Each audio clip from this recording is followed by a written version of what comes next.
Morning everybody. आप लोगों को देख करके मैं आइडिया लगा सकता हूँ कि यहाँ पे बैठे हुए जितने भी लोग हैं, आप सबके दिमाग में अभी क्या चल रहा है। आप सोच रहे होगे यार, एक तो मौसम ऐसा, ऊपर से मेरी ये रंग बिरंगी फोटोग्राफ, भाई चक्कर क्या है आज, होने क्या वाला है यहाँ पर। और मुझे पता है कि कुछ लोगों ने तो ये वर्डिंग्स को पढ़ करके इसका मतलब निकालने की कोशिश कर रहे होंगे कि जैसे लिखा हुआ है ना, नाइदर ब्लैक नॉर वाइट। इसका मतलब कि इस सेशन के एंड तक पहुँचते पहुँचते ना काला काला रहेगा, ना गोरा आदमी गोरा रहेगा, सारे रंग बिरंगे हो जाएंगे। मतलब कि कहीं शायद होली खेलने का कोई प्रोग्राम हो सकता है यहाँ पर, लग रहा है कुछ लोगों को। So let me be very clear and very honest with all of you कि आज यहाँ पे होली खेलने का कोई प्रोग्राम नहीं है। सो आप सब अपना आराम से रिलैक्स होकर के बैठ सकते हैं। वहाँ पीछे आई थिंक सनी बैठा हुआ है, वो थोड़ा डिसअपॉइंट हो गया। वो बड़ा खुश हो रहा था जब होली खेलने की बातें हो रही थी। अपने आसपास में लड़कियों को देख करके सोच रहा था मन ही मन के, यार आज मज़ा आने वाला है। शर्मा आ रहा था सोच रहा था, लेकिन कोई बात नहीं सनी, नेक्स्ट टाइम। हाँ, अब आप में से आप ये तो नहीं सोच रहे कि सनी कौन है। भाई ऐसा है, ये जो सेशन हो रहा है ये हो रहा है दिल्ली में, चेन्नई में नहीं। आई एम 100% श्योर, अपने आसपास में 4 लड़कों से उनका नाम पूछो, 3 का नाम सनी निकलेगा, पक्का है। ओके, मैं आपसे एक सिंपल सा क्वेश्चन पूछता हूँ, बहुत सिंपल, कि जब हम सब बच्चे होते हैं, छोटे होते हैं, तो हम सारी चीज़ों को बहुत इंजॉय करते हैं, मज़े करते हैं लाइफ में, और हमारी सीखने की जो पावर होती है वो बहुत अच्छी होती है। मतलब हम कोई भी चीज़ सीखते हैं बहुत जल्दी जल्दी सीखते हैं, लेकिन जैसे जैसे हम बड़े होते जाते हैं तो हमारी वो सीखने की पावर कम होती जाती है। उसके पीछे एक वजह है कि जब हम बड़े होते हैं तो कुछ ऐसा करने लग जाते हैं जो हमको नहीं करना चाहिए, जो बच्चे नहीं करते। तो वो ऐसा क्या है, कोई बताएगा मुझे? ऐसा हम क्या करने लग जाते हैं जब हम बड़े होते हैं? तो क्या करते हैं? करने से पहले सोचते हैं। एग्जैक्टली उसको अगर एक वर्ड में बोला जाए तो क्या हम क्या करने लग जाते हैं? हर चीज को एनालाइज, जज करने लग जाते हैं। राइट, जिसने भी बोला जज, let's give a big hand for that particular person. याद करो जब हम छोटे थे, हमारी किसी से लड़ाई हो जाती थी, अपने किसी फ्रेंड से, और वो हमारा कोई हमारा फेवरेट खिलौना तोड़ देता था, उसके 5 मिनट बाद हम वापस से उसके साथ में खेल रहे होते थे, वापस से। कोई जज नहीं किया, कुछ नहीं किया। आज आई एम 100% श्योर, यहाँ पे इतने सारे लोग बैठे हुए हैं, आपके साथ भी कभी ना कभी ऐसा हुआ होगा। कोई फ्रेंड आया, आ करके उसने आपसे 500 रुपये मांगे और कहता है कि यार मैं आपको ना 10 दिन बाद वापस कर दूंगा, और उसने 1 महीने तक वापस नहीं करा। तो आप क्या सोचने लग गए? मन ही मन क्या सोचने लग जाते हैं हम? 1 महीना हो जाता है, उसके ऊपर ठप्पा मार देते हैं जिंदगी भर के लिए कि कितना घटिया आदमी है। ऐसे ही करते हैं मन ही मन। चाहे हो सकता है उसकी कोई जेन्युइन प्रॉब्लम थी जिस वजह से उसने नहीं दिया 1 महीने तक, लेकिन हम जज करते हैं, हम सीधा ठप्पा मारते हैं, हर सिचुएशन पर ठप्पा मारते हैं। सो अब हमें क्या करना है? Neither black nor white. मतलब कि आज इस सेशन में जो कुछ भी होने वाला है, मतलब जो कुछ भी, मतलब जो आप पूछने वाले हो या जो मैं बोलने वाला हूं, ना आप अपने आप को जज करके बोलना कि यार मैं सही बोल रहा हूं या गलत बोल रहा हूं, और मुझे जो बोलना होगा मैं डायरेक्ट दिल से बोलूंगा, बजाय बीच में कोई फिल्टर लगाए। लेकिन वो मैं अकेला नहीं कर सकता। उसके लिए हमें क्या करना होगा? यहाँ जितने भी लोग बैठे हुए हैं, आप सबको मेरे साथ में, मैं एक बच्चे की तरह हूँ, एक 5 साल के बच्चे की तरह आज यहाँ पे जो अजीब अजीब हरकतें करने वाला हूँ, तो आप सबको भी मेरे साथ में बच्चे बनना होगा। तो क्या सब तैयार है यहाँ पे बच्चे बनने के लिए? यस और नो? यस और नो? हाँ, तो अब हम कुछ गेम्स खेलेंगे। मैं 3 गाने गुनगुनाऊंगा एक एक करके, बच्चों वाले, छोटे बच्चों के गाने, बड़ों के नहीं है, कोई ज़्यादा सीरियस नहीं है। और उसको सुन करके आपको पहचानना है कि वो गाना कौन सा है, और सबने मिल करके उस गाने को गाना है। ठीक है? सब लोग तैयार हैं सुनने के लिए? ओके, ध्यान से सुनना और साथ में गाना है आपने। मैं गुनगुनाऊंगा, आप गाओगे।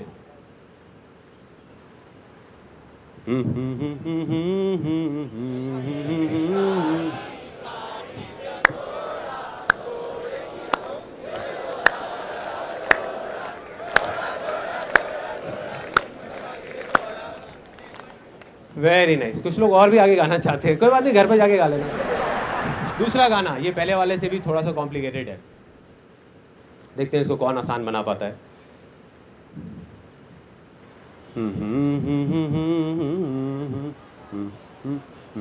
ओके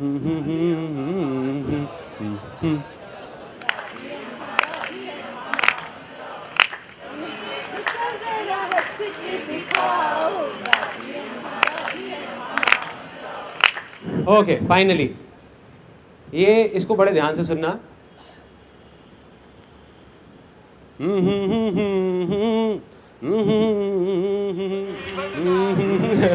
यार ये बच्चों का गाना है। एक बार दोबारा गाता हूँ, वो दोबारा से सुनने की कोशिश करना। मुन्नी बनना बच्चों की बात कर रहे हैं, ऐसे मत करो यार। दोबारा करता हूँ फिर दोबारा ट्राई करना।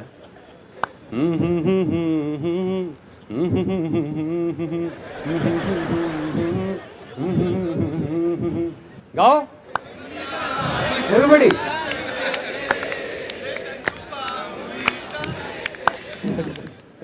अब आप में से कुछ लोग सोच रहे हो कि बच्चे का गाना कैसे हो सकता है। ये गाना बड़ों ने ज्यादा गाया या बच्चों ने? बच्चों ने। और इस गाने को जब भी ये गाना आता है ना, तो मेरे को अपना वो एक एक्सपीरियंस याद आता है। हम राजस्थान गए थे और वहाँ पे मैं काफ़ी सीरियस कुछ डिस्कशन कर रहा था। इतनी देर में मेरा बेटा पीछे से आया, आकर के मेरे को कहता पापा। मैं कहा हाँ बेटा। पापा मुन्नी। मेरी हालत ख़राब, मैं समझ गया था वो कहाँ जाने वाला है। मैं बेटे जा तू जाके मम्मी के साथ खेल, अभी मेरे को तंग मत कर, वो देख मम्मा बैठी है।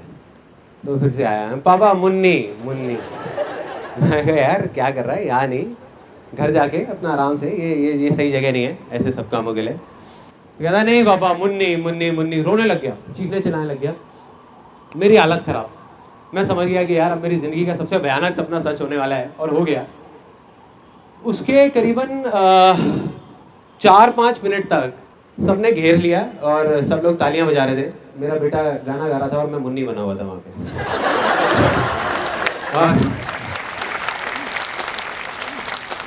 और मेरी प्रॉब्लम यहाँ खत्म नहीं होती, यहाँ से शुरू होती है। मैं अपना अजीब सा डांस कर रहा था और कहता पापा हमने ये तो किया ही नहीं। मतलब अब आप बताओ कि बच्चों का गाना नहीं है तो किसका है यार, किसका है? दूसरी गेम, कितने लोग ऐसे हैं जो सच में, मतलब जिन्होंने सिर्फ बोला ही नहीं है कि हम बच्चे हैं, वो कुछ भी अजीब सी हरकत करने को तैयार है। यहाँ पे 10 स्टेज पे मेरे को वॉलंटियर्स चाहिए, अजीब। बाद में मत बोलना कि यार बताया नहीं था आपने। 10 वॉलंटियर्स, एनी 10 प्लीज आ जाओ।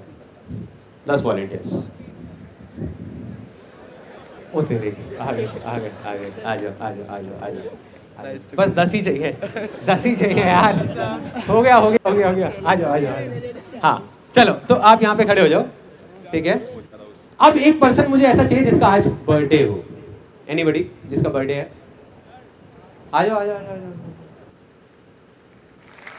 क्या नाम है आपका? अंसारुली। हैप्पी बर्थडे यार, हैप्पी बर्थडे। सो अब देखो, एक अजीब सी गेम होने वाली है। बर्थडे में ऐसी कौन सी गेम है जो बच्चों को सबसे ज्यादा मजा आता है खेलने में? सबसे ज्यादा मजा रेलगाड़ी चुक। सबसे ज्यादा मजा कौन सी गेम खेलने में आता है, जल्दी बताओ। बलून फाड़ने में, राइट। किसने बोला? हाँ, बलून फाड़ने में। तो वही गेम होने वाली है। बलून लाया जाए। Where is that balloon? ये सिर्फ नाम के लिए नहीं खेल रहे, इसके पीछे एक बहुत बड़ा कॉन्टेस्ट है, बहुत बड़ा। वो क्या है कि अब आप में से जो भी जीतेगा, जिसके हाथ में सबसे ज्यादा टॉफीज आएंगी, उसका मैं खुद अपने स्टूडियो में फोटो सेशन करूंगा। अच्छा, जिसका बर्थडे है वो पड़ेगा। बड़ा भयानक बर्थडे बनने वाला है भाई।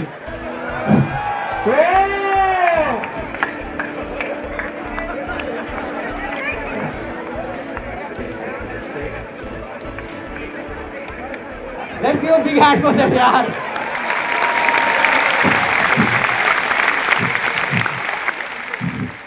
कई लोगों के मुंह पे नाखूनों के निशान पड़े हुए हैं, छील दिया गया है उनको।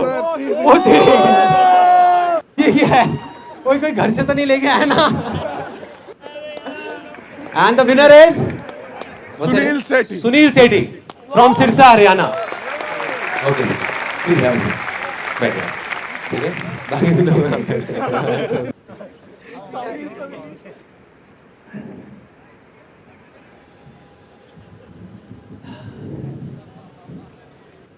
अब हम अपना Q&A सेशन शुरू करने वाले हैं। ओके, सो पहला क्वेश्चन हम निकालते हैं, दिखाइए। Okay, the name is Pooja and age is 20 years. Yeah, what's your question? I have done my diploma, then I can't understand कि what can I do. आपने डिप्लोमा किस चीज में किया है? Digital electronics. डिजिटल इलेक्ट्रॉनिक्स में किया है, तो उसी से रिलेटेड कुछ करिए। So, obviously ये तो है ही है, but समझ में नहीं आ रहा क्या करना है आगे। नहीं मैं हाँ, इंटरेस्ट भी नहीं है। इंटरेस्ट नहीं है, ठीक है। अब हम दूसरे पॉइंट पे आए, तो इंटरेस्ट जिस चीज में है वो चीज करिए। पेरेंट्स नहीं करने देते। पेरेंट्स नहीं करने देते, हाँ, ये अब हम एक्चुअल प्रॉब्लम पे आए हैं। इस प्रॉब्लम का कितने लोग चाहते हैं कि मैं जवाब दूं? पेरेंट्स नहीं करने देते।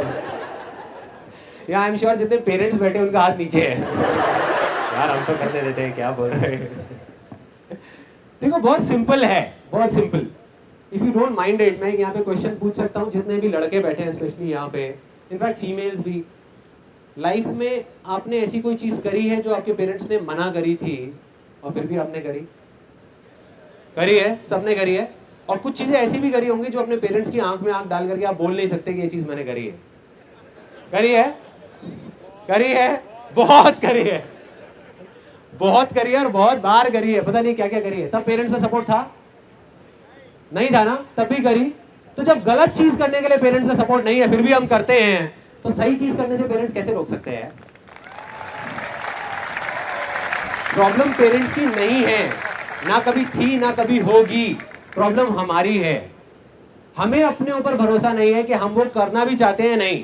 जिस दिन आपके अंदर से आएगा ना कि ये चीज मुझे करनी है, पेरेंट्स खुद आपको कहेंगे आकर के कि करो ना यार, क्या प्रॉब्लम है।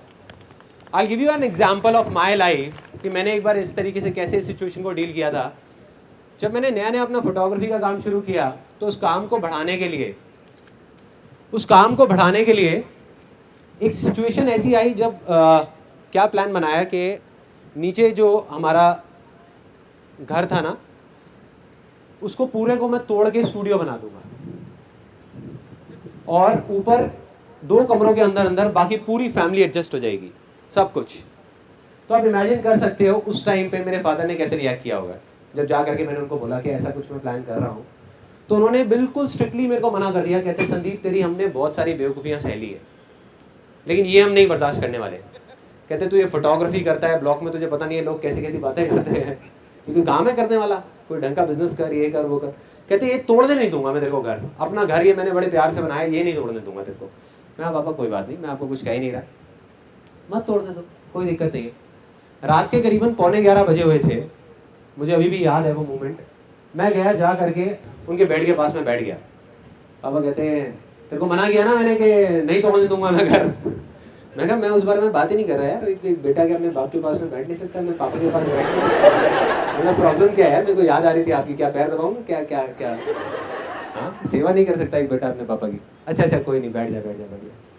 बैठा रहा, 11 बज गए, 11:30 बज गए, 11:45 बज गए, ना पापा को नींद आए, बार बार करवट ले रहे, मैं बैठा हुआ। मैं कहा नहीं वैसे ही मन कर रहा है, मेरा मन थोड़ा सा ना ऐसे हो रहा था, मेरा मन था कि आपके पास बैठ जाऊँ। करीब 12 साढ़े 12 बज गए मेरे ख्याल में, करीबन हाँ ऐसे कुछ 12:30 बज गए थे।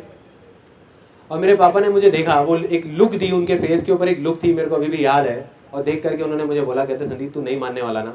मैं कहा नहीं पापा, कर ले फिर जो तेरा मन है कर, बाद में मुझे आकर के मत बोलियो।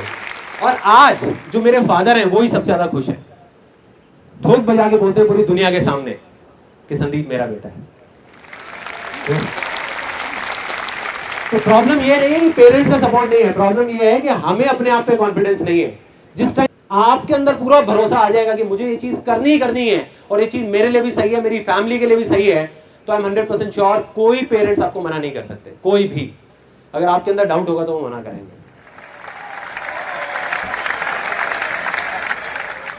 What is the next question? Okay, the name is Pooja Gaba, age 34.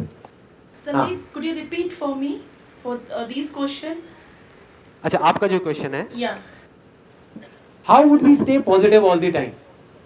ये बड़ा इंटरेस्टिंग क्वेश्चन है। कितने लोगों की ये प्रॉब्लम है कि यार सारे टाइम ना पॉजिटिव नहीं रहते। ध्यान से देखो, मेरा भी हाथ ऊपर है। मैंने एक बड़ी मजेदार चीज पढ़ी थी अभी कुछ दिन पहले। मैंने स्वामी विवेकानंद की ऑटोबायोग्राफी पढ़ रहा था। उसमें उन्होंने उसका एक बड़ा अच्छा एक्सपीरियंस बताया था। एक बार वो एक ब्रिज से जा रहे होते हैं, बहुत छोटा सा ब्रिज होता है, और दूसरी तरफ बड़ा गहरा पानी होता है, मतलब पूरा एक डैम होता है, डैम पानी का। तो उनके पीछे बंदर पड़ जाते हैं, बहुत सारे बंदर आ जाते हैं और उनको तंग कर रहे होते हैं, कभी काट रहे होते हैं, कभी कुछ तंग कर रहे होते हैं, और वो भाग रहे होते हैं अपनी जान बचाने के लिए। उन बंदरों से भाग रहे हैं। तो इतनी देर में सामने से एक आदमी बोलता है कि डरो मत इन बंदरों से, इनका सामना करो। तो स्वामी विवेकानंद पीछे मुड़ते हैं और उन बंदरों की आंखों में आंखें डाल करके जोर से चीखते हैं। उसके बाद वो बंदर डर के भाग जाते हैं, सारे बंदर गायब। तो ये जो नेगेटिव थॉट्स है ना, ये उन बंदरों की तरह है। जितना आप इनसे डरोगे, जितना भागोगे, उतना ही आपका खून चूसेंगे।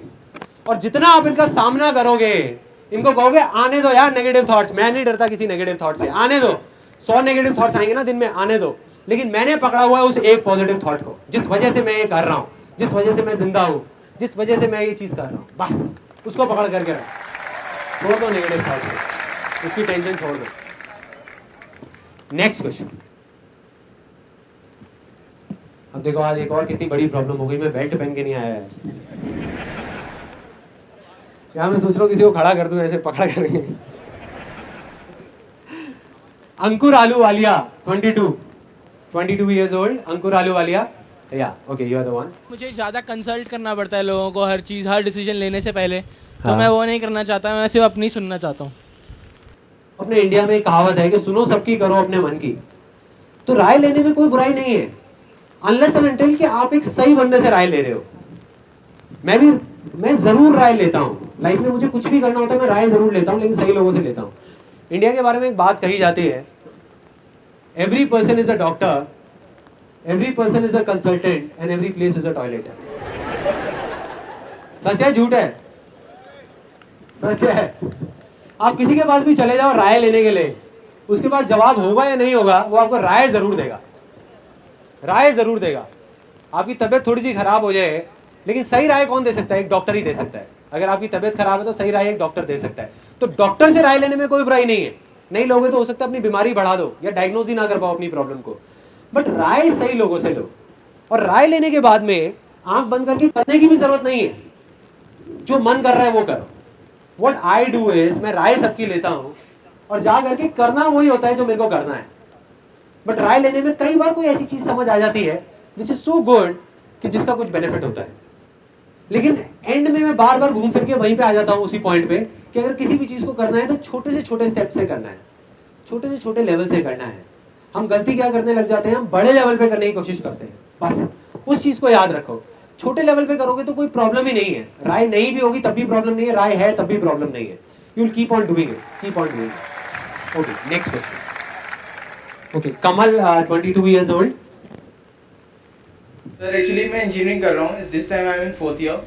एंड सर आगे चल के मुझे अपना मतलब प्लांट खोलना है, बिजनेस करना है। तो फर्स्ट ऑफ ऑल तो जॉब करेंगे, लेकिन ये है, लेकिन पेरेंट्स चाहते हैं कि आप यूपीएससी से आईएएस या आईपीएस बनो, लाइक सिविल सर्विसेज ज्वाइन करो। हाँ तो सिविल सर्विसेज में आपका कोई इंटरेस्ट नहीं है? No no. तो यार मत करो मत करो, मुझे और तो ज्यादा कुछ समझ नहीं आ रहा। लेकिन सर वो होता है ना कि पेरेंट्स मतलब दिल से कहते हैं कि बेटा मुझे ये चाहिए, तो थोड़ा वो लगता है ना। तो कई बार लाइफ में ऐसी सिचुएशंस होती हैं कि हम करना कुछ चाहते हैं, हमारे पेरेंट्स कुछ और चाहते हैं, और हम उनका दिल भी नहीं दुखाना चाहते। ये सिर्फ ये जो प्रॉब्लम हो रही है ना उस जज की वजह से हो रही है। जिस जज की मैंने अभी बात करी थी ना, ये जो लिखा हुआ है पीछे, नाइदर ब्लैक नॉर व्हाइट, अ कलरफुल इंटरेक्शन, मतलब दुनिया को ना सही और गलत के नजरिए से देखते हैं, ब्लैक और व्हाइट से देखते हैं, कलरफुल नहीं देखते इस दुनिया को। एक बच्चा अगर आप छोटे होते तो आप इतना सोचते क्या? नहीं सोचते, इतना दिमाग नहीं लगाते कि पेरेंट्स क्या सोचेंगे, पेरेंट्स क्या उससे रिलेटेड वो कंक्लूजन निकालेंगे। आपको जो मन करता वो आप करते चले जाते, और जैसे ही आप खुश होते वो करते करते आपके पेरेंट्स भी खुश हो जाते। अल्टीमेटली पेरेंट्स क्या चाहते हैं कि आप खुश रहो। अगर मैं फ्रस्ट्रेटेड हो गया अपनी लाइफ में आईपीएस करके, तो मैं मन में गालियां निकालूंगा अपने पेरेंट्स को आज, ठीक है, और आने वाले कुछ टाइम बाद उनके मुंह पे उनको गालियां निकाल रहा हूँ। सच है, ऐसे मेरे बहुत सारे दोस्त हैं, लाइफ में फेल हो जाते हैं और सारा का सारा ब्लेम उठा करके अपने पेरेंट्स पे डाल देते हैं।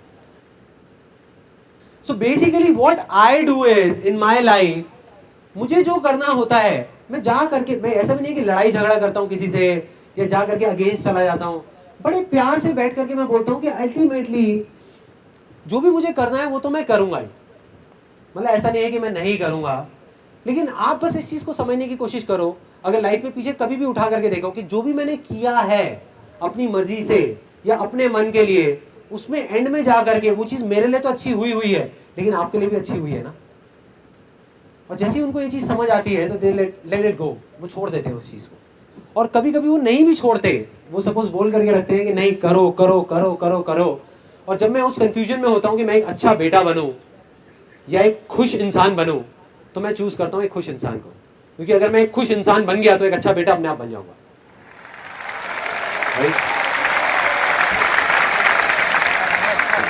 Next question, Deepak Chawla, 28 years. There is a desire in my heart that I want to start something on my own, and I don't know अंदर की आवाज़ क्या है. The only thing that I know is I want to speak in front of public and make people happy like you. But my parents don't want me to leave the job, so they just want me to get married first, then. तो एक काम करते हैं यार, मेरे को आपका question समझ आ गया, आपकी दोनों प्रॉब्लम सॉल्व कर देता हूँ, इधर आ जाओ आप। देखो करना क्या है कि बजाय ज़्यादा सोचने के एक स्टेप उठाना है ना, तो अब वो हम पहला स्टेप उठाने वाले हैं। पहली प्रॉब्लम थी कि ये कुछ ऐसा करना चाहते थे कि भाई यहाँ पे आकर के यहाँ पे ये कह लो कि कहीं भी लोगों के सामने बोलना चाहते थे मेरी तरह, तो ये मेरी तरह बोल रहे हैं। दूसरी इनकी प्रॉब्लम थी कि घर वाले चाहते हैं कि शादी कर लें, तो यहाँ इतनी सारी लड़कियाँ बैठी हैं, कोई ना कोई तो पसंद कर ही लेंगे। देखो I keep it very simple कि ना हमारा प्रॉब्लम पता है क्या है कि हम सोचते ज़्यादा है करते कम है। मतलब ultimately whatever it is that you want to do, अब आपको है कि यार मेरे को अंदर से हो रहा है, आपको अंदर से है कि मेरे को ऐसा कुछ करना है, 110%। यहाँ मजा आ रहा है अभी आपको, यहाँ पर पक्का आ रहा है। All you have to do is कि अभी ये जो फीलिंग है ना, जो भी अभी आप यहाँ पे जो फील कर रहे हो, बस इसको याद रखो, इसको आप पकड़ करके रखो और आगे बढ़ने लग जाओ धीरे धीरे धीरे धीरे। मे भी अपने ऑफिस से, मे भी अपने फ्रेंड सर्कल से 4 लोगों को पकड़ो, 5 को पकड़ो, छोटा सा अपने एक स्पीच तैयार करो, कुछ बोलना शुरू करो, कुछ करने लग जाओ, है ना। और बात रही फैमिली की कि अगर वो लड़की देखने वाले हैं तो भाई वो तो आपकी कॉल, उसमें मैं कुछ नहीं कर सकता, मैं सिर्फ यहाँ तक बुला के आपकी हेल्प कर दी थी। चलो thank you so much. Okay next question, Meenu Panchal, 37 years. मैंने सजेस्ट किया है कि आप एक बार गुजरात में आके भी आपका ये वर्कशॉप करो। ठीक है जी, बिल्कुल करूँगा। वहाँ बारिश तो नहीं होती? हाउस वाइफ होके मैं अपना खुद का बिजनेस करना चाहती हूँ, लेकिन फैमिली का सपोर्ट नहीं है। तो सपोर्ट ना होने की वजह से प्रॉब्लम क्या हो रही है? बिजनेस तो चल ही रहा है ना। लेकिन क्या है कि वो सब फैमिली वाले टोकते रहते हैं, अभी घर में देखो, बच्चों को देखो, ये सब ऐसे ही सब। वो क्या है कि मैं अकेली सब जगह पे घर का देखती हूँ, बच्चों का देखती हूँ, बिजनेस का देखती हूँ, और मुझे यही बिजनेस में आगे बढ़ना है। आप कुछ अच्छा करने की कोशिश कर रहे हो, हाँ है ना। आप अपने लिए, अपने बच्चों के लिए, सबके लिए कुछ अच्छा ही करने की कोशिश कर रहे हो, कोई गलत काम तो नहीं कर रहे। जब आप कुछ ऐसा करोगे जो आपका पैशन है, तो अल्टीमेटली आप उन लोगों का कुछ अच्छा कर रहे हो जिनकी तरफ आपकी रिस्पॉन्सिबिलिटी है। सबसे पहले तो इस माइंडसेट को रखना है। ज़्यादातर हम किस माइंडसेट को रखते हैं? हम ये सोचते हैं कि अगर हम कुछ ऐसा कर रहे हैं कि जो हमारा पैशन है, तो हो सकता है कि वो चीज़ हमारी फैमिली के लिए ठीक नहीं है। ये एक बहुत गलत माइंडसेट है, क्योंकि आप सक्सेसफुल लाइफ में सिर्फ तभी हो सकते हो जब आप कुछ ऐसा करोगे जो आपका पैशन है। सब लोग मानते हैं इस बात को, राइट? आपको मैं एक रियलिटी बताता हूँ लाइफ की। आप कुछ भी कर लो, आप अपने आप को काट करके भी रख दोगे ना किसी की भलाई के लिए, तब भी आपको ऐसे बहुत सारे लोग मिलेंगे जो आपको पीछे से पकड़ पकड़ करके खींचेंगे। मैं आपको रियलिटी बता रहा हूं। अब उस टाइम पे डिसाइड आपको करना है कि आपको अपने आप को रोकने देना है उन लोगों को, या आगे बढ़ते रहना है। अगर आप उन लोगों को देखोगे तो आप कुछ नहीं कर पाओगे। अगर आज मैं उन लोगों को देखने लगूं जो मेरे को उल्टा बोल रहे हैं, तो मेरे अंदर क्या क्या थॉट्स आने लग जाएंगे कि यार छोड़ना, मैं क्या कर रहा हूं यार, देखो क्या हो रहा है, इसका नतीजा क्या निकल रहा है, लोग क्या क्या कर रहे हैं। लेकिन अगर मैं अपने अंदर झांक करके देखूं तो मेरे को क्या जवाब मिलेगा कि ये मैं किसके लिए कर रहा हूं, उन लोगों के लिए नहीं, मैं अपने अंदर से जो आवाज आ रही है उसके लिए कर रहा हूं। तो मुझे तो भाई चलते रहना है ना, मुझे तो करना ही है, चाहे कोई अच्छा बोल रहा है चाहे कोई बुरा बोल रहा है, कोई फर्क नहीं पड़ता। और चलते रहो, चलते रहो। कोई आपके साथ है कोई नहीं है, जब भी हम ये सोचेंगे ना कि सारे हमारे साथ आ जाए, वो कभी नहीं आएंगे, कभी नहीं आएंगे। Next question, Anshul Bansal 24 years. Hi sir, कहाँ पर हैं? हेलो। Same sir. हाँ same sir, same sir. I mean, if somebody tries to, I mean, आपको नीचा दिखाना चाहता है कोई, बट लेकिन इट्स ओके, आप कैसे फिर भी खड़े रहना चाहेंगे? देखो पता है क्या है, अगर कोई भी आपको नीचा दिखाना चाह रहा है तो उस टाइम पे आपको दो चीजें करनी है। सबसे पहला जो सबसे इंपॉर्टेंट है वो है कि पहले एकदम से अपने दिमाग को बंद नहीं करना।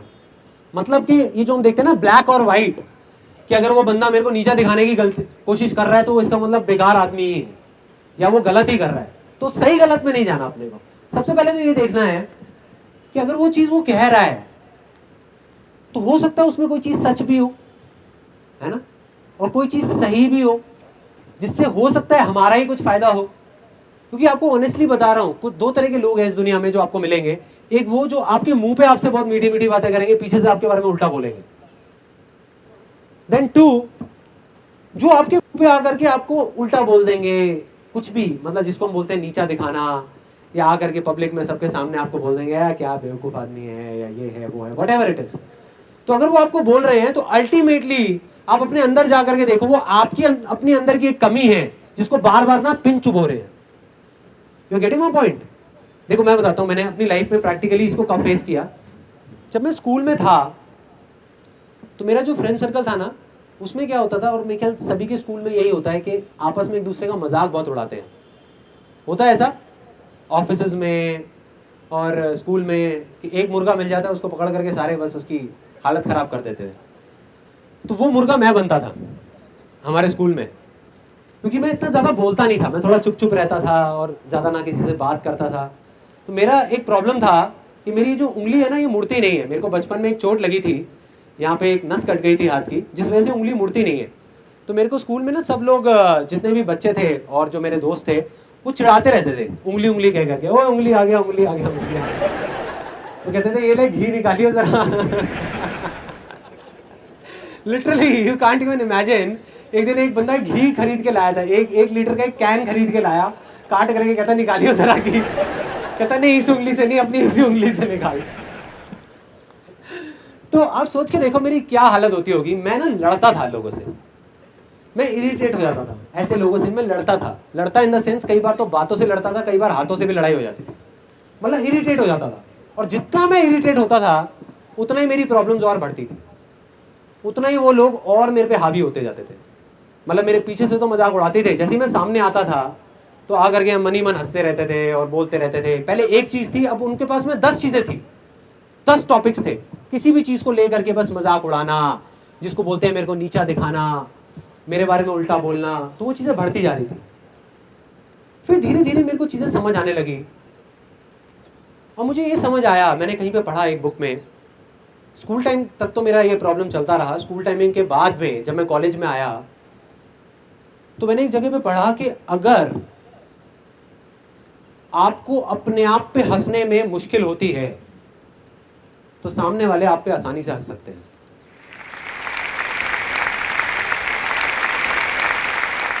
If you find it difficult to laugh at yourself, others will find it easy to laugh at you. जब मेरे को ये चीज़ समझ आई तो मैंने अपने अंदर चेंजेस लाने शुरू करे। मैंने क्या करना शुरू किया, अपना ही मजाक उड़ाना शुरू कर दिया। उसके बाद में मैं दोबारा मिलता था अपने उन स्कूल के फ्रेंड से, तो जैसे ही मैं जाता था तो मैं खुद का मजाक उड़ाता था। अगर वो एक चीज़ बोलते थे तो मैं अपने बारे में 4 चीज़ें बोलता था। मैं बोलता था देख यार सिर्फ यही नहीं, मेरे तो ये भी प्रॉब्लम है, देख मैंने तो अपनी ग्रेजुएशन भी पूरी नहीं करी यार, मैं तो अंडर ग्रेजुएट हूँ, मैं तो ये हूँ, मैं तो वो हूँ। एक स्टेज ऐसी आ गई थी जब जा करके उन्होंने हाथ खड़े कर दिए। उन्होंने कहा यार क्या इसके साथ तो मज़ा ही नहीं आता, ये रिएक्ट ही नहीं करता। You are getting my point? मतलब मैंने इसका क्या सोल्यूशन निकाला कि बजाय उस चीज़ को उल्टा लेने के, तो प्रॉब्लम उनमें नहीं थी, उनका तो वो जो काम था वो कर रहे थे, प्रॉब्लम मुझ में थी, क्योंकि मैं रेजिस्ट कर रहा था उन चीज़ों को। तो जैसे ही मैंने रेजिस्ट करना बंद किया वो चीज़ें भाग गई, सारी गायब हो गई। आज मैं उन दोस्तों से मिलता हूँ, आज भी अगर मैं उनके साथ में बैठता हूँ, मैं अपना मजाक उड़ा रहा होता हूँ, वो मेरा मजाक नहीं उड़ा रहे होते। मैं खुद बैठ करके अपना मजाक उड़ा रहा होता हूँ हर एक पॉइंट के ऊपर कि देख मैं कितना बेवकूफ़ हूँ, कितना गधा हूँ, क्या क्या मैंने बेवकूफ़ियाँ कर रखी हैं, देख मैंने ये नहीं किया, वो नहीं किया, इसलिए कोई मेरे पे नहीं हंसता। और आज जो अपने आप पे नहीं हंस रहा, उस पे सारे हंस रहे हैं, उसको सबने पकड़ रखा है। तो यही दुनिया का असूल है यार। Next question, Chiranjit Bairik, age 20 years। या ओके। सर मैं जो करता हूँ वो कॉन्फिडेंस नहीं होता कि ये सही कर रहा हूँ कि गलत। कॉन्फिडेंस नहीं होता। अगर मैं आपको सच बताऊं, सच मतलब झूठ नहीं बोलूंगा, क्योंकि मैंने आपको कहा है जो मैं बोलूंगा दिल से बोलूंगा, घुमा फिरा के नहीं, ये सोच के नहीं कि मैं सही बोल रहा हूँ या गलत बोल रहा हूँ। आज मैं भी लाइफ में इतनी सारी चीज़ें करता हूँ, आज भी इतना सब करने के बाद भी, और कई बार मुझे भी कॉन्फिडेंस नहीं होता कि वो मैं जो कर रहा हूँ वो सही है गलत है। मतलब अगर कोई भी आपको ये बोलता है ना कि मैं ये चीज़ कर रहा हूँ और मैं हर चीज़ में पूरा कॉन्फिडेंट हूँ, तो वो झूठ बोल रहा है आपको। कोई भी आदमी किसी भी लेवल पे हो, कॉन्फिडेंस की कमी सबके अंदर है। और वो कॉन्फिडेंस कब आता है, अगर मैं आपको एग्जैक्टली बताऊं, ये बहुत ब्रॉड वैसे क्वेश्चन है, लेकिन मैं आपको एक किसी सिचुएशन के अंदर बता देता हूं कि कैसे आता है कॉन्फिडेंस। पहले किसी भी चीज को आप छोटे से छोटे लेवल पे सोचो कि आप क्या कर सकते हो, छोटे से छोटे लेवल पे, और उसको कर दो। वहां कॉन्फिडेंस की कोई जरूरत नहीं है, ना कोई प्रॉब्लम है। एवरीबडी एग्रीज, यस और नो? यस। फॉर एग्जाम्पल, आपको क्या क्या करना चाहते हो आप लाइफ में? What is it that you want to do? Army में जाना चाहते हो, ओके। सो देखो, if you want to go in army, तो आर्मी का सबसे पहला स्टेप क्या है? सबसे पहला क्या है कि आर्मी के बारे में पढ़ने लग जाओ। उसमें तो कॉन्फिडेंस की कोई जरूरत ही नहीं है। जैसे जैसे आप और उसके अंदर जाते जाओगे, आप केस स्टडीज पढ़ोगे, आप लोगों की पढ़ोगे कि वो कैसे, फॉर एग्जाम्पल आपके जैसे ही कुछ लोग किस तरीके से कहाँ से निकल करके कैसे आर्मी में गए, क्या किया उन लोगों ने। तो एक ऐसी स्टेज आएगी जब अंदर से आपकी आवाज आने लग जाएगी, जिसको हम इंस्पिरेशन बोलते हैं। और जिस दिन वो आ गई तो आप चाहोगे भी तो अपने आप को रोक नहीं पाओगे। ज्यादातर लोग ना उस स्टेज तक पहुंचते नहीं है, पहले ही करने की कोशिश कर रहे होते हैं। उसको बोलते हैं मोटिवेशन। फॉर एग्जाम्पल, आप देखते होंगे कि कई बार कुछ करने का मन करता है और उस टाइम तो बड़ा होता है कि यार करना है, एकदम से चार्ज अप हुए। सपोज इस सेशन से निकलने के बाद एकदम से चार्ज अप हुए और जा करके बोला कि यार मैं देख कल ही करता हूँ। 4 दिन बाद बैक टू नॉर्मल लाइफ, वापस से हम उसी सिचुएशन में पहुंच गए, क्योंकि दैट इज कॉल्ड मोटिवेशन। अभी अंदर से आवाज नहीं आई है, वो एक हल्का सा एक स्पार्क हुआ और आपने कहा कि करना है। जितनी तेजी से ऊपर उठे उतनी तेजी से नीचे भी आ गए। तो आपको पहले अपने आप को इस तरीके से तैयार करना है कि अंदर से ऐसी एक अर्ज आए कि वो मोटिवेशन इंस्पिरेशन में कन्वर्ट हो जाए।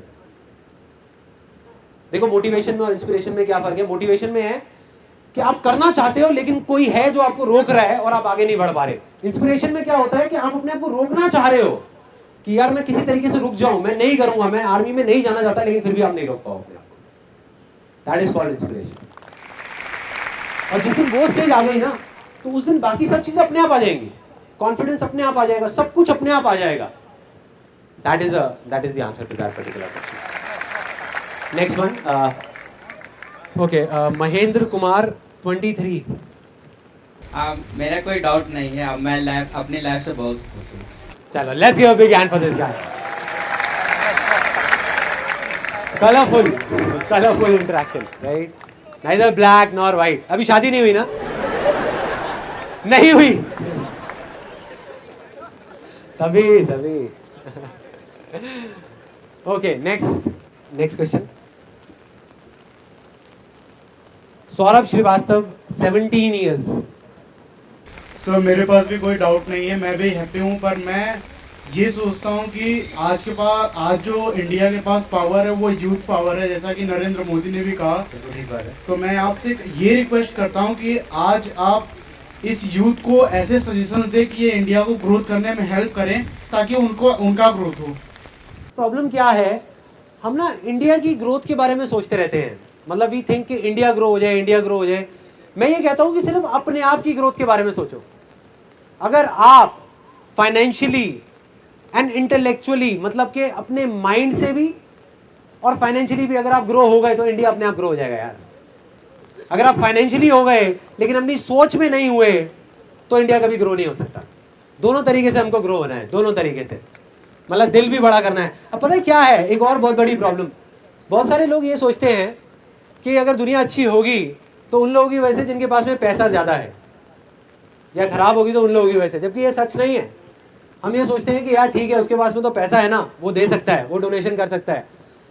मैं आपको ऐसे लाखों लोग दिखा दूंगा इंडिया में जो महीने का 20,000 रुपये या 30,000 रुपये कमाते हैं और उस कमाई में से 500 रुपये निकाल करके किसी बच्चे की पढ़ाई के लिए दे देते हैं। कितने दिखा दूंगा, कितने। और दूसरी तरफ मैं आपको ऐसे कितने लोग दिखा दूंगा जो करोड़ों रुपए महीने का कमाते हैं और किसी को 100 रुपये भी नहीं देते। तो इससे फर्क नहीं पड़ता कि आपके पास कितना पैसा है फाइनेंशियली, इससे फर्क पड़ता है कि आपका दिल कितना बड़ा है। तो अगर करना है तो अपने दिल को बड़ा करो, अपने दिल की सुनो, दिल की सुनो। तभी तो मैं बोलता हूँ बार बार, दिल की सुनो। दिल की अगर सब लोग सुनने लग गए ना इंडिया में, तो इंडिया अपने आप बदल जाएगा यार, अपने आप बदल जाएगा, किसी को कुछ करना नहीं पड़ेगा। Next question. हाँ, जीवन गुप्ता 34 years। हाँ, okay okay. I used to open a saloon. अच्छा, I opened twice हाँ। and I failed in it. देखिए, अगर मैं आपकी जगह होऊंगा ना और वो मैंने सैलून खोला और वो नहीं चला, तो जैसे ही वो फेल होगा मैं क्या करूंगा, मैं खुश हो जाऊंगा। अब देखो, सुनने में बड़ा अजीब लगने वाला है और मैं ये चीज करता हूं, प्रैक्टिकली करता हूं।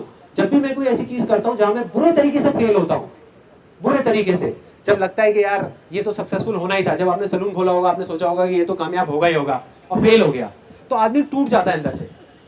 मतलब कोई भी हो, मैं भी टूट जाता हूं। मैं ये नहीं कहूंगा कि मैं कोई दूसरे प्लेनेट से आया हूं, मैं नहीं टूटता, टूट जाता हूं। लेकिन जैसे ही मैं टूटता हूं मैं वापस से खड़ा हो जाता हूं और मैं बोलता हूं कि यार बस मैंने हार नहीं माननी, चाहे कुछ भी हो जाए। उठ करके वापस से खड़ा होता हूं और खड़ा होकर के अपनी जो स्पीड है उसको मैं और बढ़ा देता हूं। मतलब जब भी कोई फेलियर आता है, जब भी कोई प्रॉब्लम आती है लाइफ में, तो उस टाइम पे मैं अपनी पूरी एनर्जी को इकट्ठा करके हर तरफ से अपने आप को फैला के, और मैं इतनी तेजी से बाउंस बैक करता हूं कि पहले जिस लेवल पे मैं था और जब जाकर के फेल हुआ, अगली बार में उससे कम से कम 10 गुना ऊपर लेवल पे पहुंच जाता हूं। आप कभी नोट करना इस चीज को कि जब फेलियर होता है तो हमारे पास यही दो ऑप्शंस होते हैं। एक होता है कि हम जा करके आराम से बैठ जाए और हम बोले कि यार बस हो गया, अब और कुछ नहीं हो सकता, या अपने उस ड्रीम को छोड़ दें। दूसरा है कि अगर हम फेल हुए तो अब हम उसकी ना पोस्टमार्टम शुरू करते हैं अच्छे तरीके से कि एग्जैक्टली क्या हुआ, क्यों हुआ। मतलब बजाय ये बोलने के कि यार मेरी किस्मत खराब है या इस वजह से ये हुआ, उस चीज को एक्सेप्ट करो कि कहीं ना कहीं कोई चीज कमी रह गई थी, कहीं ना कहीं कोई प्रॉब्लम थी, और उसको अंदर से इकट्ठा करके, अंदर से उस चीज को बाहर ला करके और उसको करो दोबारा से। आई एम 110% श्योर कि आप सक्सेसफुल हो गए होगे।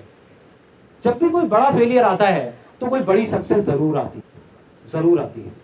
तो बस एक नजरिया है देखने का, जो मैं बोलता हूँ ना, success comes from experience and experience comes from bad experiences. तो सिर्फ उस चीज को समझना है कि कुछ आपने सीखा है वहां से।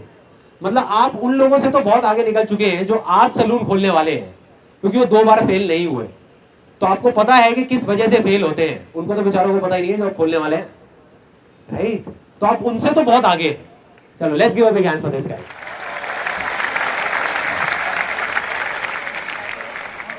विनीत रैनाल 36 years। एक चीज़ है कि अगर माइंड में मेरे आइडियाज़ बहुत आते हैं बट इम्प्लीमेंटेशन के वक्त कुछ कंफ्यूजन हो जाता है, उसको कैसे दूर किया जाए? मेरा ये मानना है, अब इस चीज़ को ध्यान से समझना, जो मेरा अपना बिलीफ है कि लाइफ में अगर आप सक्सेसफुल होगे तो इस वजह से नहीं, जो आपके आइडियाज़ आए और आपने उसको इम्प्लीमेंट किया, बल्कि इस वजह से कि आपके माइंड में ऐसे बहुत सारे आइडियाज़ आए जिसको आपने इम्प्लीमेंट नहीं किया। आइडियाज़ को छोड़ दो, आइडियाज़ की कोई कमी नहीं है, सिर्फ अपने अंदर जाकर के देखो कि ऐसी क्या चीज़ है जो मैं करना चाहता हूं। That is not an idea, that is the purpose of your life. अपने यहाँ पे आसपास में कुछ चीज़ें दिख रही हैं आप लोगों को, कुछ ऑब्जेक्ट्स, जैसे एक छतरी है, लाइट है, कोई भी चीज़ अगर आप ध्यान से देखो तो वो क्या है? क्या है वो? क्या वो एक आइडिया है? नहीं, आइडिया नहीं है, वो एक डिजायर है। किसी ना किसी का डिजायर था जो आज बड़ा हो गया है। किसी ना किसी का डिजायर था, मतलब किसी ना किसी का डिजायर था कि उसको छतरी का आइडिया नहीं आया था जिसने भी ये छतरी बनाई है, उसका डिजायर था कि मेरे को बारिश से बचना है। तो ये छतरी का आइडिया आया। हम क्या गलती कर रहे हैं, हम छतरियों को देख करके कह रहे हैं कि यार छतरी का काम करूं या मैं ये टेबल का काम करूं या चेयर का काम करूं। हम उस डिजायर की तरफ नहीं जा रहे, हम आइडियाज की तरफ जा रहे हैं कि छतरी का क्या करूं, छतरी का काम कर लेता हूं। नहीं भाई, अपने डिजायर को देखो, अंदर आपकी वजह क्या है उस काम को करने की। अगर वजह समझ आ गई तो आप ऑटोमेटिकली हजारों आइडियाज आ जाएंगे। Okay, next question. Sandeep Malhotra, 33 years. एक सेमिनार आपका अटेंड किया था, आपने कहा था कि एक शर्मीला सा लड़का जिसे स्टेज पे खड़े होकर बोलना तक नहीं आता, तो वो सफ़र जो है वो एक शर्मीला लड़के से पूरी दुनिया यहाँ सुनने आई है, वो कैसे तय किया, ये जिज्ञासा मेरे मन में, तो मैं वो जानना चाहता हूँ। हर एक चीज के पीछे एक वजह होती है, एक वजह होती है। अगर आपको वो वजह समझ आ जाए तो आपको समझ आ जाएगा कि ये जो मैं कर रहा हूँ ये कुछ भी नहीं है। जब तक वजह नहीं समझ आएगी तो लगेगा यार ये बहुत बड़ी चीज है। फॉर एग्जाम्पल, ये जो मैं कर रहा हूँ ये कुछ भी नहीं है, मैं अभी आपको बताता हूँ क्यों। There is a friend of mine, Goonj का नाम सुना है यहाँ पे किसी ने? गूंज, he is the founder of that. उसने वो गूंज शुरू किया है। तो मैंने उससे पूछा, मैंने कहा यार मेरे को ना इसमें इंटरेस्ट नहीं है कि तुमने इतना बड़े लेवल पे ये चीज़ करी और आज इतने सारे गांव में इतनी अच्छी चीज़ें हो रही हैं, इतने सारे लोगों को कपड़ा मिल रहा है, इतना कुछ अच्छा हो रहा है इंडिया में। मुझे इस चीज़ में इंटरेस्ट नहीं है। मुझे इस चीज़ में इंटरेस्ट है कि ये चीज़ की शुरुआत कहाँ से हुई। उसने बताया कि मैं जब जर्नलिस्ट था तो मैं ना पुरानी दिल्ली गया था एक स्टोरी करने के लिए। तो वहाँ एक आदमी है जो काफ़ी एजेड है, वो रिक्शे पे रोज़ लाश उठाने का काम करते हैं। मतलब ठंड में जो लोग मर जाते हैं पुरानी दिल्ली साइड में, तो पुलिस वालों ने उनको कॉन्ट्रैक्ट दिया हुआ है, एक लाश का 20 रुपये या 30 रुपये ऐसे कुछ मिलता है उनको, और वो जा करके उसको छोड़ के आ जाते हैं। उसके बाद में उसकी छोटी सी बेटी ने एक ऐसी बात बोल दी जिसकी वजह से मेरे अंदर वो बारूद भर गया जो कभी ना कभी तो फटना ही था, और वो फट गया और गूंज बन गया। क्या बोला उस बच्ची ने? कहती कि जब ठंड ज़्यादा होती है ना तो कई बार मैं क्या करती हूँ, छोटी सी बच्ची, सोचो ज़रा, कि ना एक लाश से लिपट करके सो जाती हूँ। एक लाश से लिपट करके सो जाती हूँ क्योंकि कम से कम वो लात नहीं मारती, वो मारती नहीं है पलट करके।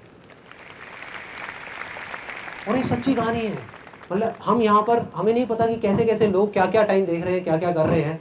बस सोचो वो बंदा जिसने उस बच्ची को देखा ये करते हुए, जिसने उस बच्ची की ये बात सुनी, उस बच्ची की आंखों में देखा या उस आदमी की आंखों में देखा या वो इतनी सारी लाशों को देखा, तो उसके ऊपर क्या बीती होगी।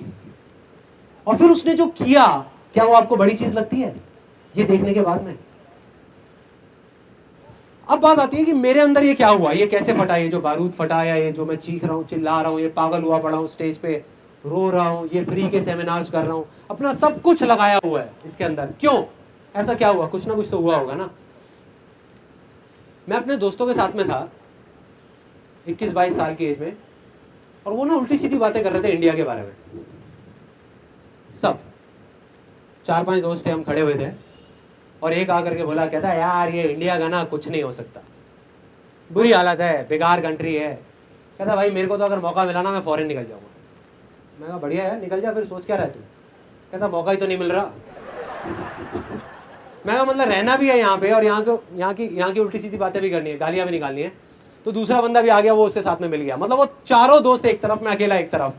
अब वो बाकी के भी 3 बंदे जुड़ गए साथ में आकर के, और उल्टी सीधी बातें कर रहे हैं इंडिया के बारे में कि देखो यहाँ पे तो करप्शन की ये हालत है, ये है, वो है, इस देश का ना कुछ नहीं हो सकता, बुरी हालत है, कोई कुछ नहीं करता, देखो क्या हालत हुई पड़ी है यहाँ पे, कोई सेफ नहीं है, रोड की बुरी हालत है, क्राइम बढ़ता जा रहा है, ये वो अटरम शटरम सारी बातें होती गई। मैंने भर गया अंदर से कि उसी टाइम पता नहीं कहाँ से, मुझे नहीं पता कहाँ से, एक अजीब सी कहानी मेरे दिमाग में आ गई। तो मैंने उनको कहा, मैंने कहा मैं ना तुम्हें एक कहानी सुनाता हूँ, उसके बाद में अगर वो कहानी अच्छी लगे तो तालियां बजाना बैठ करके। तो कहते हैं हाँ यार सुनाना, कौन सी कहानी है? मैंने कहा एक बच्चा है जो ना एक नदी में डूब रहा है, 4-5 साल का बच्चा, छोटा सा, चीख रहा है, चिल्ला रहा है, बचाओ बचाओ बचाओ, हल्ला मचाया हुआ उसने चारों तरफ। और वहां पे किनारे पे ना 5-6 लोग खड़े हुए हैं, और वो खड़े होकर के तमाशा देख रहे हैं और आपस में बातें कर रहे हैं कितना बेवकूफ़ बच्चा है यार, जब इसको तैरना नहीं आता तो यह नदी में गया क्यों? तो उसमें से दूसरा आदमी आया, आकर के बोला, कहता अरे इस बच्चे का छोड़, इसके पेरेंट्स के बारे में सोच के कितने घटिया हैं, बच्चे को उठा करके छोड़ दिया यहाँ पे। तीसरा आया, आकर के बोला, कहता यार कोई कुछ करता क्यों नहीं है। चौथा आया, आकर के कहता कि इस बच्चे का कुछ नहीं हो सकता, अब एक काम करो, पुलिस को बुला लो, एम्बुलेंस को बुला लो, कुछ नहीं हो सकता इस बच्चे का, अब तो ये गया। इतनी देर में ऊपर ब्रिज से ना एक आदमी निकल रहा था, उसने देखा उस बच्चे को डूबते हुए और उसने उसकी चीखें सुनी।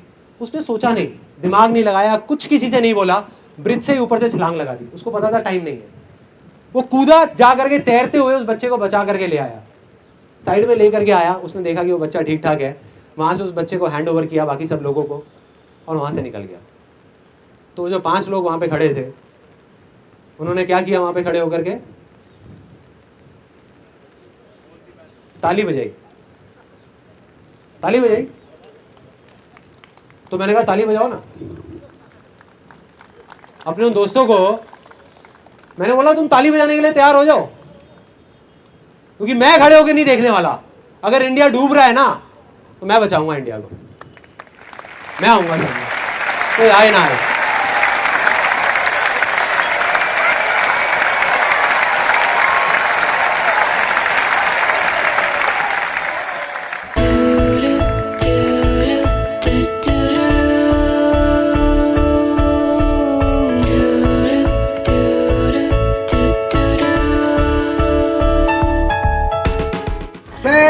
आज से 10 दिन पहले से ये नहीं जानता कौन सब्जी बेच रही है, किस खेत की मूली है।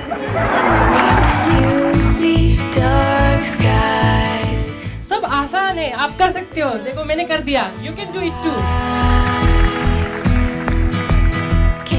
मैं संदीप सर का बहुत बड़ा फैन हूँ। सुबह और शाम morning walk, evening walk Sandeep sir के साथ होता है। अरे कहाँ भाई, इतनी वॉक तो मैं अपनी बीवी के साथ भी नहीं करता यार।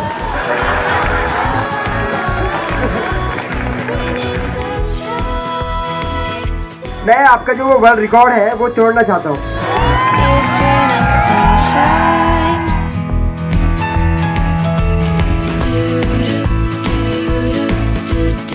सर एक आपसे क्वेश्चन है, जैसे मैं बहुत ज्यादा बोलता हूँ, how can I control it?